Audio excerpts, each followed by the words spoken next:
Welcome into another episode of Hockey Royalty Live, the official podcast of HockeyRoyalty.com.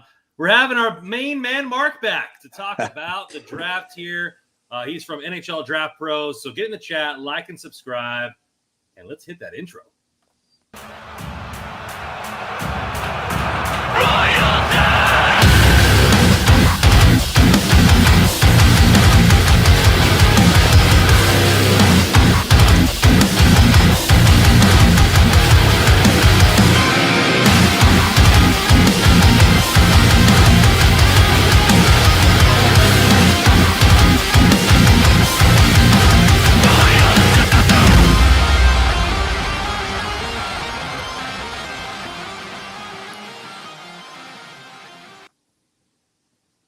Well, welcome in, guys. We got a couple people here in the chat, so please hit that like button.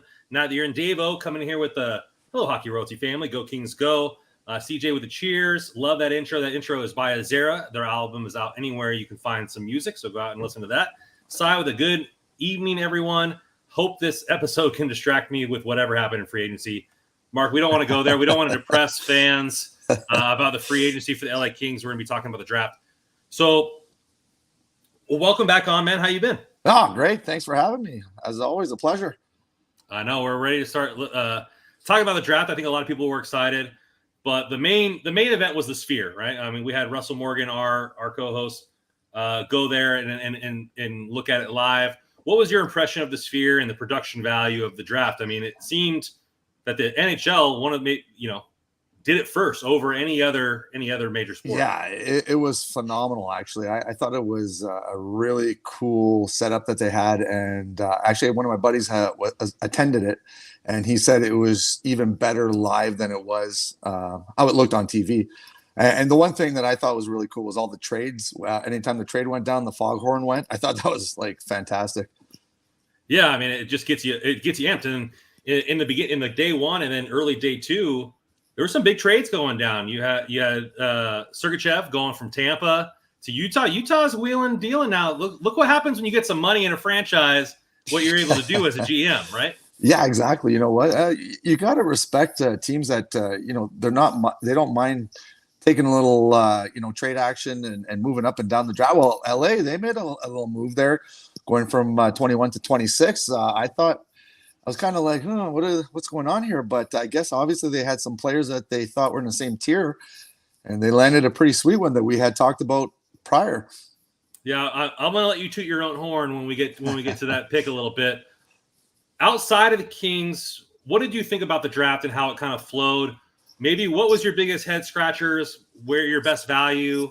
What kind of did you think of the first round? Well, right off the hop, obviously, Chicago skipping on Demidov. You know what I mean? I thought that, they went with Levshunov, and they obviously thought that he was going to be a big part of their future.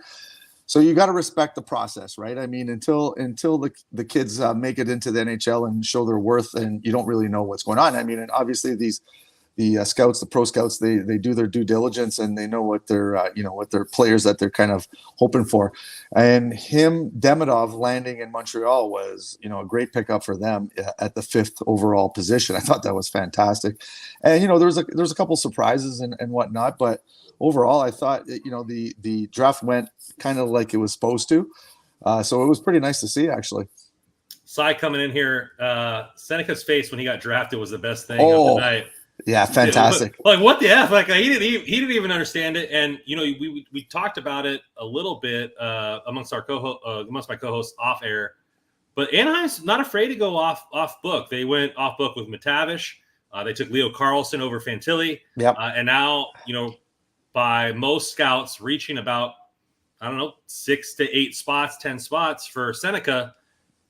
But so far they've hit on McTavish. They hit on Leo Carlsson. So what does it say about Anaheim and their scouting? And what does it say from a scout to have that kind of gumption or that faith in your scouting process to pick a guy regardless of the board? Yeah, you know what? I think, if you have a player that you feel is really high in your rankings and especially scouts that have, been able to attend the live games and see things that, perhaps the other scouts don't get a chance to if they're, on video or whatnot. I think that, you go with your gut, I guess, sometimes, and Anaheim's not afraid to do that. And the other team that does that a lot too is Utah. They kind of go off the board, and, like I said, it works out sometimes. So I think that, everyone was pretty surprised. I think Beckett himself was probably the most surprised. So it was awesome. And the reaction, like you said, was phenomenal. Speaking of Utah, goes with Tija Ginla. And then, he taught Super Bowl champion Marshawn Lynch how to box backstage. I don't know if you saw that clip. I did. Yeah, that was fantastic. And Marshawn was like, damn, you're strong for a kid. But I think that kid is just born to play hockey, loves to play hockey. Obviously, his father, a Hall of Famer. Utah seems to be on the upswing. And I don't mean to, wipe away my own tears as an Oakland A's fan, wishing we had a better owner. But it's so great to see a long-starved fan base as the Arizona Coyotes, have, if those fans did transfer to Utah, be rewarded with a new ownership. And it seems like the jerseys are well, the color scheme's going well. They already know that, hey, we have 7,000 seats that aren't full view. We're going to work on making massive upgrades to the arena. Every single thing that they say and talk about is for the benefit of the team and for the benefit of the fans. And it must be kind of refreshing, not only for that fan base, but for the league as a whole.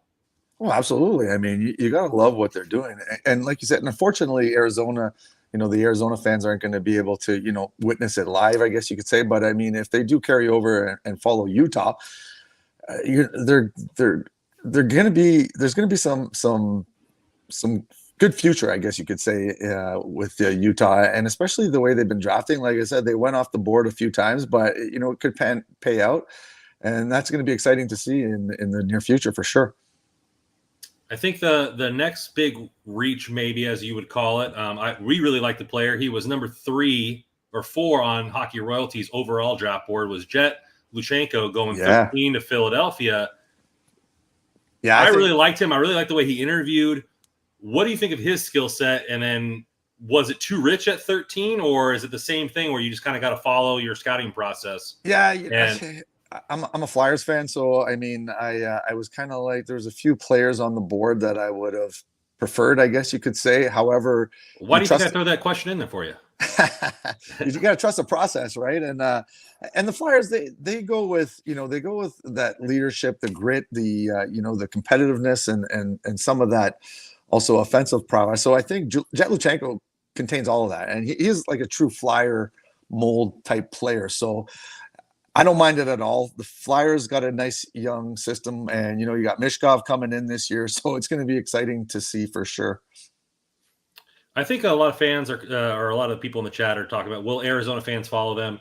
One, it's a close distance, so maybe you develop relationships with the players. And where else are you going to go? Like, are you going to go to LA? Are you going to go to Anaheim? Are you going to go to Texas? So, I mean, it might not be too bad of a reach, and I think they might follow them. But I would understand a fan base. As an Oakland A's fan, I'm not following the team to Vegas. I'm telling them to stick it where the sun don't shine. So I can understand both ways. However you want to go about it, because they're completely rebranding the team. They're not doing the Utah Coyotes, right? Exactly. So I think it's something there. I got an off the wall question here from Ryan. Dust Bowl Brewing, my shirt. Random Central Valley guy. Dust Bowl Brewing is extended family. So my extended family owns that brewery, and I'm originally from Northern California, hence the California team. But I live in Texas now. I didn't tell you that before, but yeah, family brewing there. So go check them out. They have available all across the California state. Hashtag not a sponsor, should be a sponsor for the team. But let's get back to the draft. First question for you. Yeah. What did you think of the Kings moving back? I know you said that the tier break was right around 19 for you.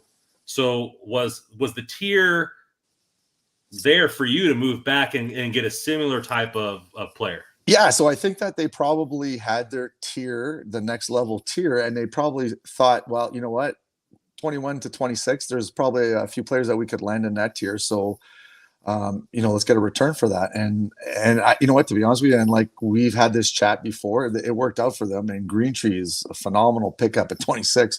So they probably had a couple players that they had in mind that they thought they could get in the 26 range. And obviously, I'm assuming that Greentree was one of the ones that they wanted, and they lucked out on getting him at 26. Phenomenal pickup, by the way. Yeah, Yannetti talked about it after the draft, and he said that they ran thousands of computer simulations on who would fall, percentages of players that would fall, and they felt comfortable that they had a few guys. I think he said 3 guys in that tier, a tier above 26, where they could have picked him at 21 that would potentially fall to 26. And Liam Greentree was obviously one of those guys. Ended up working out for them this time, taking that big jump. And then you get a second-round pick, which we'll talk about the goalie later on. Yeah. I want to give you your stick taps there, Mark. You picked on our last episode, Liam Greentree to the Kings. Why don't you tell our fans again what you like about the player?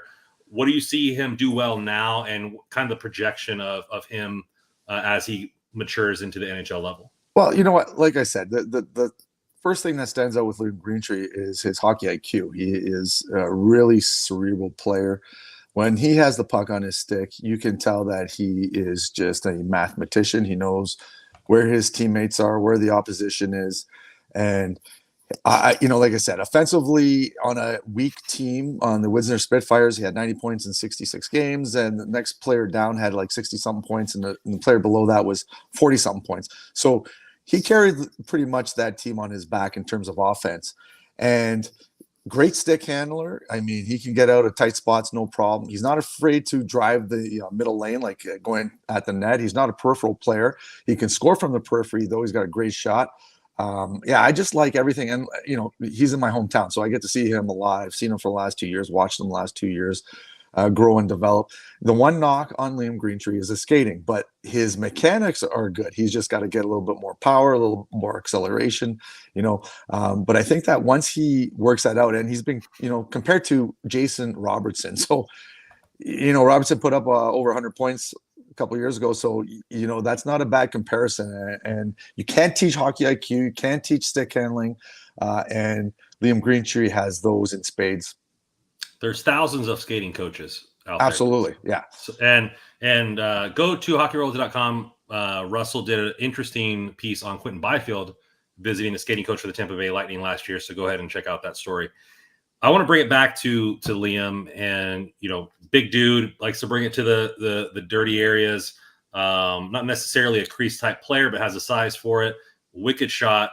Yeah. He seems to be like the type of guy that the Kings would draft. Wore a letter, which is huge for how the Kings draft. In your mind, and talking to a lot of scouts with his skating and needing that better foot speed, how is that maybe a better situation than a player that has bad mechanics? Well, yeah, once you have the foundation there, it's easy to progress, I guess you could say. And so Liam Greentree, like I said, in terms of mechanics, he's a decent skater mechanically, just doesn't have that next gear yet. Something you can work on.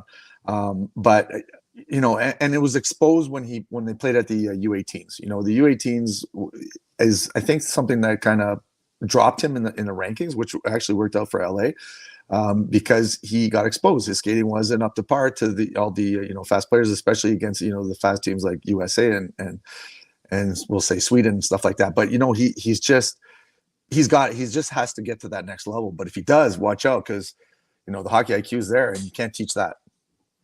Yeah, I like his skating in, as far as, like you said, the short area, like with his maneuvering of the puck. And I think that maybe lends more to his hands and his mitts. For a player of his size, what makes him so effective with the stick handling, and how does he use his size to his benefit? Yeah, like he's not a big power forward in those terms. He doesn't use his body to kind of force his way into the middle of the ice. He's very like I said, he's pretty slick on his skates, and he's just got those hands where a little sidestep here and there, or he kind of he baits players in with his stick handling, the old toe drag. And so, yeah, he's good in that regard. Like I said, not a true power forward per se, but big enough where he can crash the middle of the ice and fend off defenders when they're basically on top of them. I want to bring this here from Trapper. It said almost everyone drafted wears a letter. Teams aren't drafting the juniors teams 4th or 5th best players. I want to kind of push back at this because in the juniors in CHL, you can play up until you're 20 years old, right? Yep. So being a draft year captain, how different is that? I mean, am I wrong, or is Trapper right on path here? No, I mean, I think it just goes to show the coaching staff and your team have confidence in your leadership on and off the ice, and that's a great quality. And the combine is where a lot of teams get to meet these players firsthand and do their interviews and whatnot, and then you get a sense of what that leadership involves. And to have a letter, and Windsor's a young team, but still the team and the coaching staff respect him enough to put a slap of C on him, and that's fantastic, especially as a 17-year-old. And it just goes to show that he's got good character, and I think that's important in a player. You want a good leader, you want a good roommate, teammate, you want a good room guy. So it's I think it's a positive for sure, in my opinion.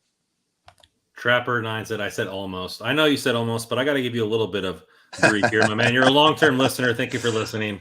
Really appreciate that.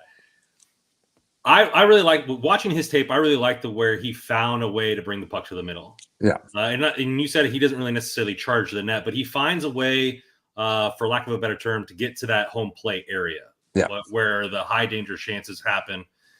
He does it with either his skating and shielding his body. He does it with his stick. He's able to get off a shot.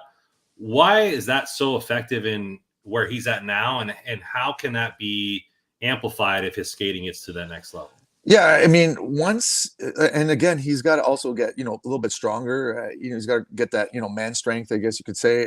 And once he gets that and he gets that little bit of quickness, then he's going to be able to find even more open lanes driving that net front presence. And I think that, or coming off the half wall, whatever the case may be. And you can't, that killer instinct of driving, the net, you can't teach that either. Either you have it or you don't. There's a lot of peripheral players and, they're fine with that. And there's great peripheral players. However, when you got a big body and you can take the net and you got some soft mitts, that's a deadly combination.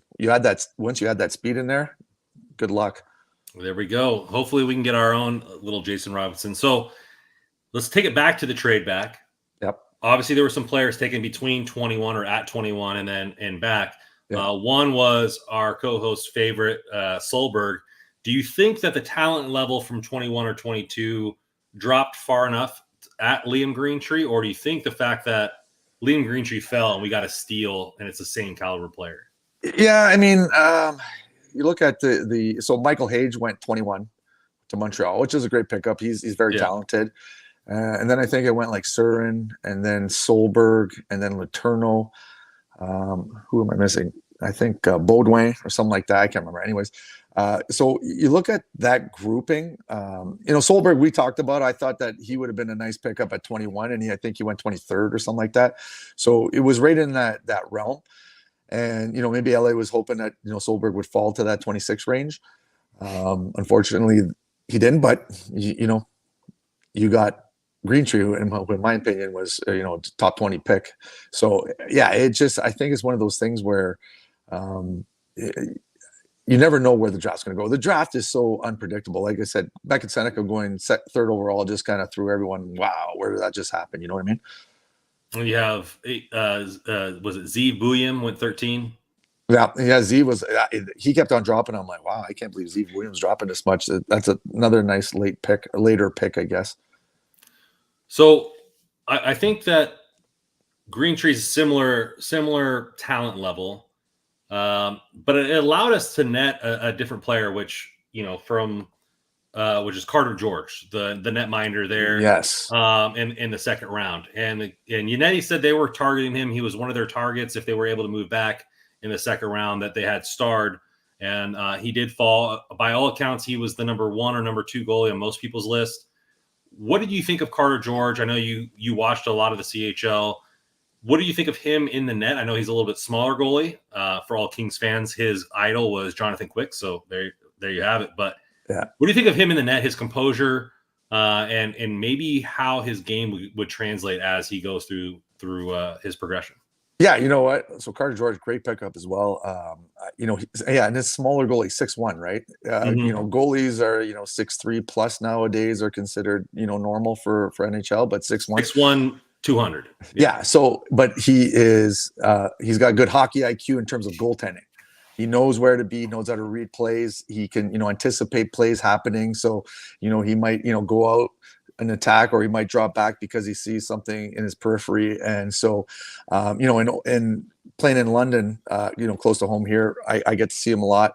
And playing, Owen Sound. He plays in Owen Sound. Apologize. Yeah.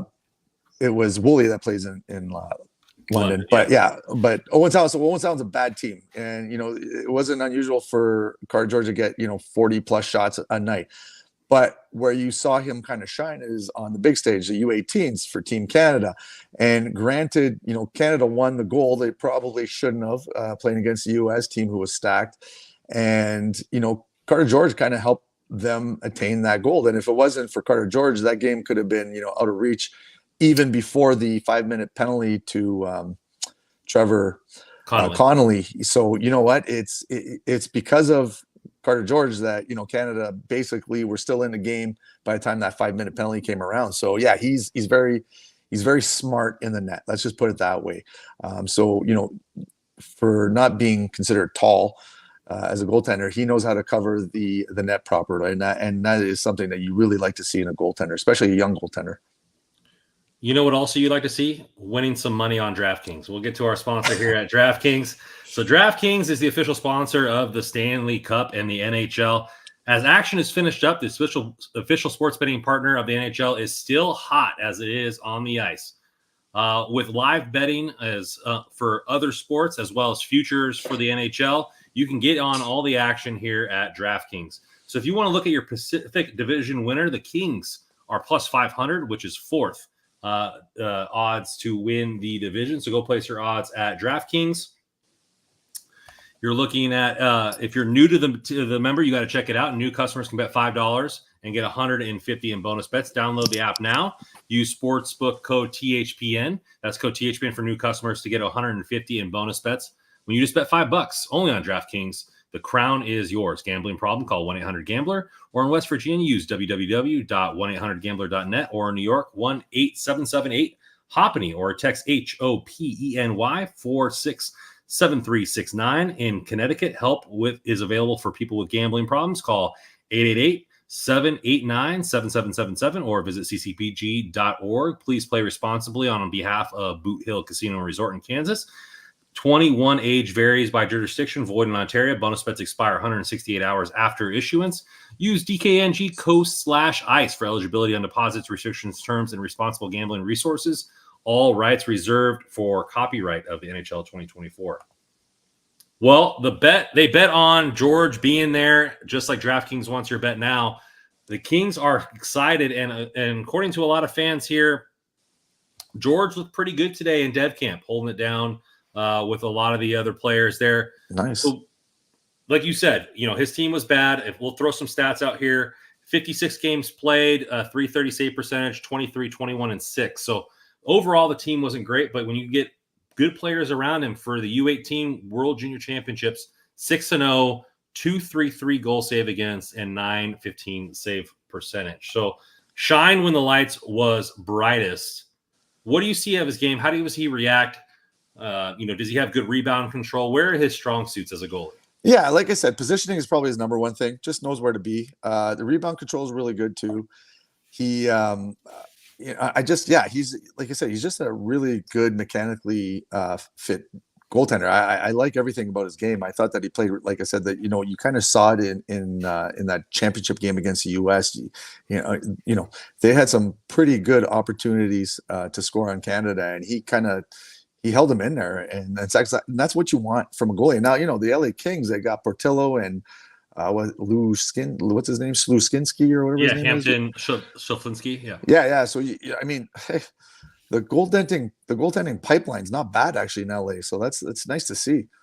Within 1 year, we went from horrible and doom and gloom in the goalie pipeline to having 3 solid guys that people can look forward to.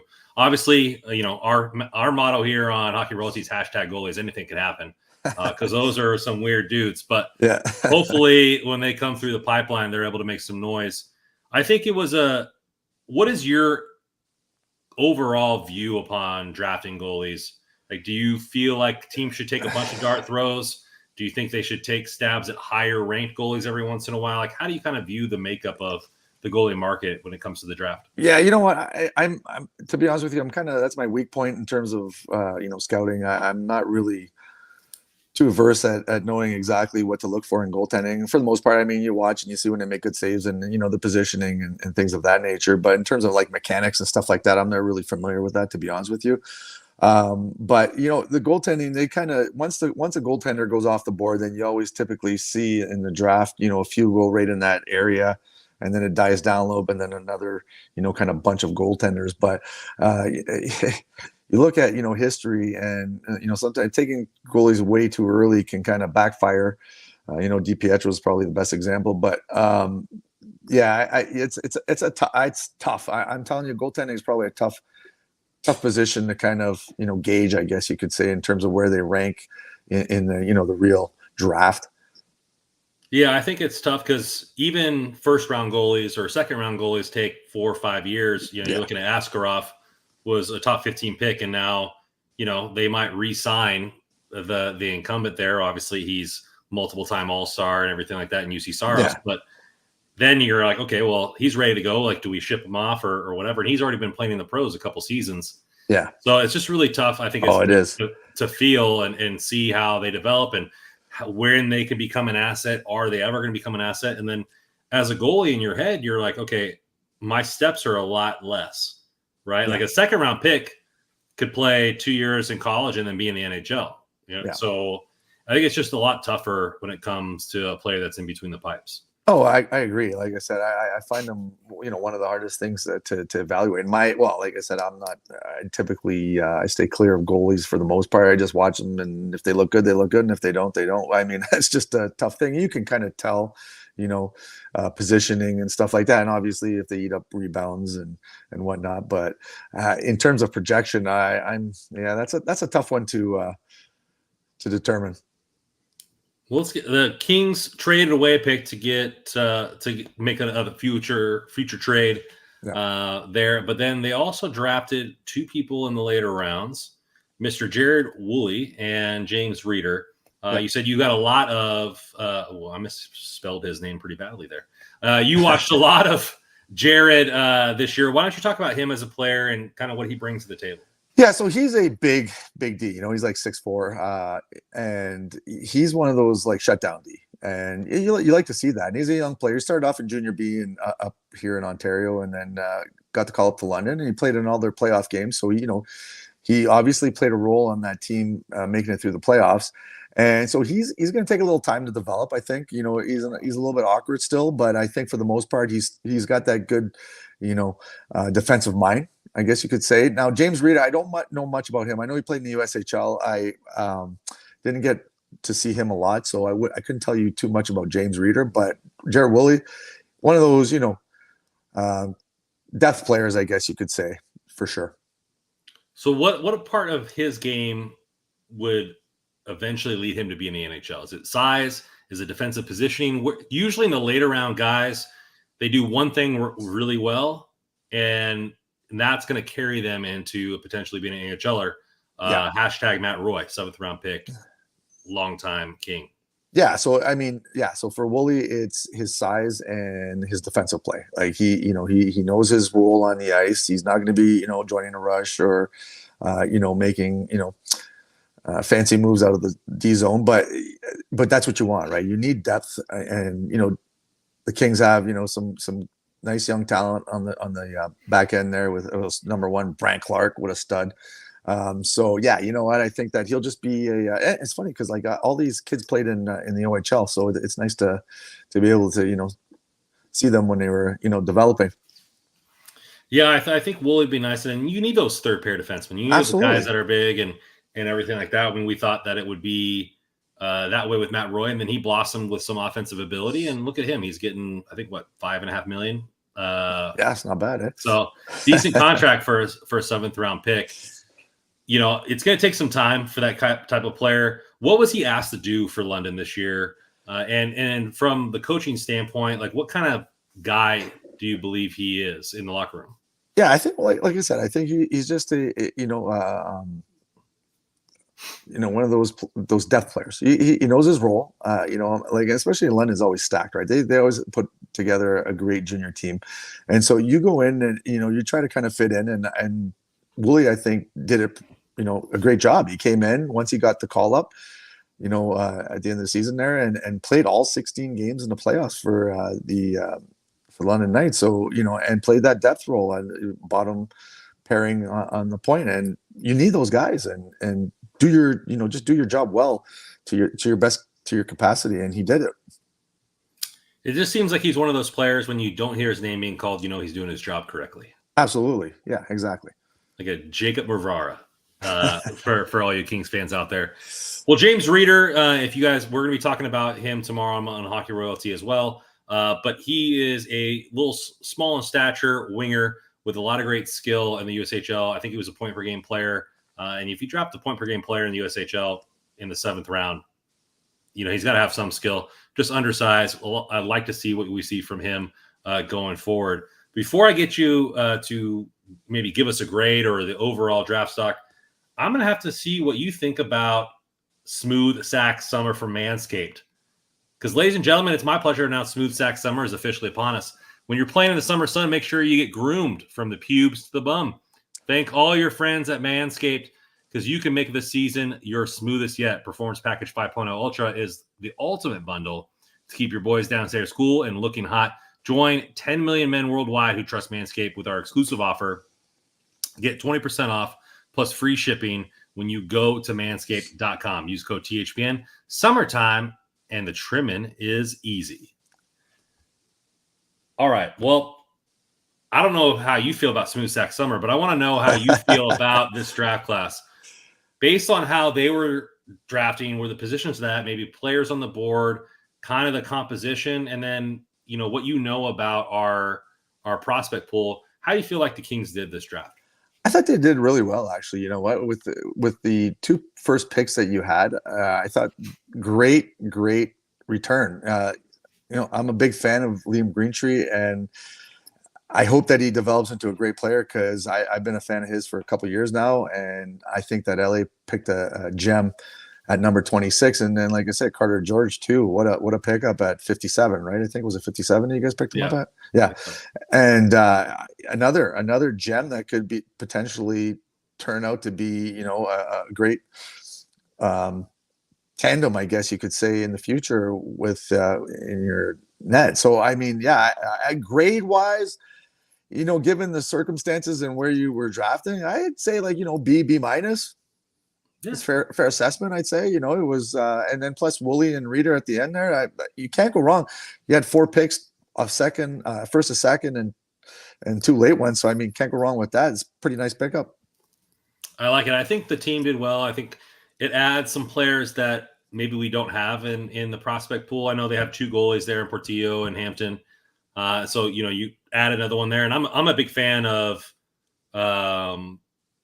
throwing a lot of darts in the goalie position, because you never know the makeup or the mental makeup of a goalie until they get adversity. And they're going to get adversity because they're going to be playing with the ECHL Swamp Rabbits, and they're going to be doing all kinds of stuff. And, and then they're bringing in veterans to supersede them. So it's going to be a lot to go there. And I think Liam, if he gets the skating down and he really harnesses in on that strength with his size, could really be in the NHL maybe in three years when the Kopitar era wanes into the sunset, and you could have a potential top to mid-6 winger to help that team transition into the new generation. Oh, fantastic. Yeah, absolutely. You know what? And like I said, the youth movement in LA is looking pretty nice. And yeah, it's going to be fun to see where these kids end up in a few years. And I'm, like I said, really excited to see how Liam Greentree progresses. And, this season coming up, he'll be in Windsor again, and I can't wait to see what he looks like after a summer of training and whatnot. Let me ask you this, maybe off the topic question. Yeah. Slafkovsky got what, I think 8x7.95 or 8x7.5, Something like that. Yeah. What do you think that means for Quinton Byfield, who a year older, had a better season, up for a contract right there? Should the King, in your opinion, do you believe in trying to hit the home run and getting the contract at a minimum, like an 8x8 for Quinton Byfield, or do you think that it's better to go the bridge deal? Oh, yeah. It's you know what? I haven't watched Quinton Byfield enough this year to actually, but I've seen the highlights, and let me tell you something. When he was playing in Sudbury, like just a machine on the ice. So I guess what's your take on this? You're the big LA guy. I know, but I mean, you're about to get Matvei Michkov up in your grill, right? Like, sign him to extension now, right? Oh, absolutely, yeah. Lock him in. I can't wait. I might have to fly down to Philly to see that first home game because it's going to be exciting. I know I'm a big fan of locking people up early, right? You're looking at Kempe. We locked him up early at $5 or $5.5 million, and 40-goal score at $5.5 million steal, right? So absolutely, yeah. If they can, with the cap going up, I know it would kind of be hard to do this year with the way they have spent in free agency and maybe spent inappropriately. But at 8x8, if they could do that now and lock him up with the cap going up and him potentially being a $10 million player, I know it's a risk, but it could be a very good deal within a year and a half. Oh, you know what? I agree with you.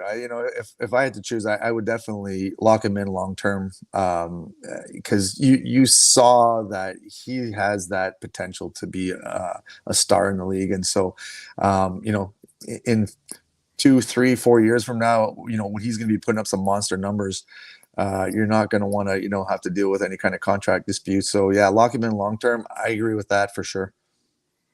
Well, it's been nice having you on, and I know that the doom and gloom of the summer with free agency for Kings fans, many of them have us picking in the lottery picks. So we might have to have you back on to talk about the top 10, top 15. Absolutely. Hopefully we're wrong. Hopefully this team rallies and we can actually get out of the first round going to next season. But then we'll be talking about the late round picks with you, Mark. Always a appreciative that you come on. Why don't you plug what you do and where people can find you for all your draft content? Yeah, like I said, I have a channel on YouTube. It's NHL Draft Pros, and I typically do, mock drafts and scouting reports on all these players. And fortunate enough to be in an area where I get to see a lot of college hockey, the USHL, the NTDP, OHL. So I get to see a lot of players live, which I really love. And I write for McKean's Hockey, which is a big internet, and they used to have a magazine. But yeah, so I just love it. It's fun, and I always love coming on here. And thanks for having me. Thank you for all the listeners and everything. And wishing the LA Kings luck. You had some great, like I said, Liam Greentree, one of my favorites. And I told you while I was watching the draft, I was writing all the picks in before LA even picked. I put Liam Greentree as they got to take him right here. Come on, you can't pass this up. And they did. And I was like, oh, this is awesome. I know you picked him on the channel. You picked him live. You're just a big fan. Hopefully that comes through. We got a couple people thanking you for coming on there. Yes, Mark. thanks. So, thanks for watching, everyone. And, maybe we'll get a future Kings Flyers Stanley Cup final, and we can rap about that then. That would be amazing. Well, thank you again for coming on. Please hit that like button on the way back out, all you Kings fans. You find all of our work here at hockeyroyalty.com, at hockeyroyalty.com, or follow us at hockey_royalty. You can follow Mark and everything he does at NHL Draft Pros on YouTube or on Twitter at NHL Draft Pros. Thanks again. Hit that like button on the way out, and on always, go Kings go. Cheers.